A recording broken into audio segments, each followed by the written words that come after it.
Next is true size and shape of oblique planes. So let's take a look at this. So you gotta decide which one is inclined and which one is oblique every time you deal with a surface that has an angle, yeah, and not definitely perpendicular to the other surface. So so if you didn't get any kind of edge view, right, on any of your ortho views, then that surface is oblique. Okay. So recall, your surface is not parallel, your surface is not perpendicular to any of the other, right, projection planes. Or you can just say, like, if you don't want to, repeatedly same projection plane, just plane, because you have altogether 6 planes anyway. So oblique surfaces, they're not parallel, they're not perpendicular to any other planes. Okay, so if you take it that way, it's easier. Alright, this is a kind of like a usual problem. You're gonna be asked like, oh, is this problem inclined or oblique? It looks, you got a slope anyway, so you might think like, oh, it looks like inclined. Yeah, I don't know how to differentiate inclined or oblique just by looking at the front view and the right view, because it's just always a line, yeah, and some sort of a triangle appearing like that out of your 3D object.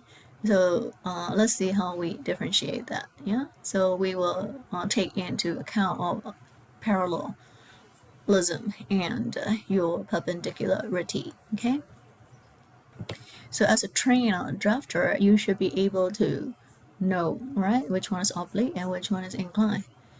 So first thing you gotta know about the oblique surfaces, they're not gonna give you, right? They're not gonna project to an edge view.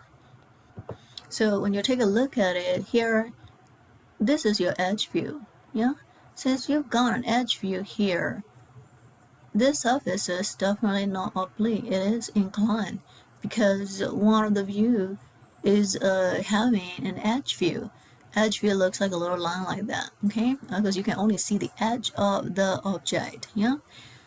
And we solve this problem. Oh, is it an incline or is it an oblique? Look for the edge view.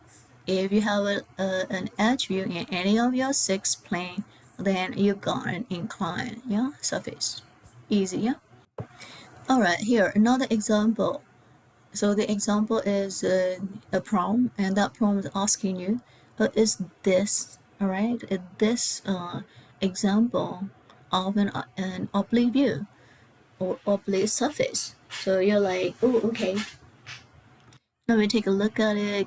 Do I see any line? Do I see an edge view here? Yeah, on the 2 plane I'm given.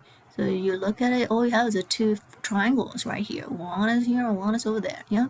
So there is no edge view. No, a single line is given to you. So then the next thing you have to think about is, if I transfer this view to the top view, will it generate an edge view? Yeah.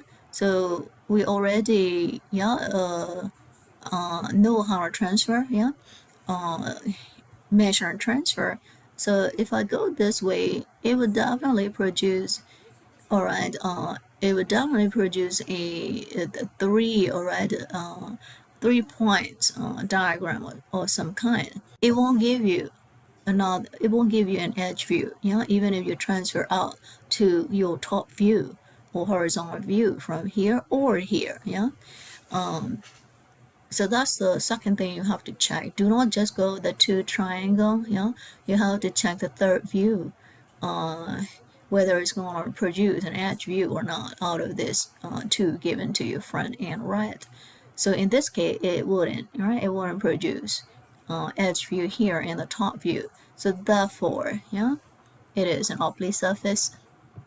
So make sure you understand, no edge view would project from this orientation of the surface in any of the principal projection planes.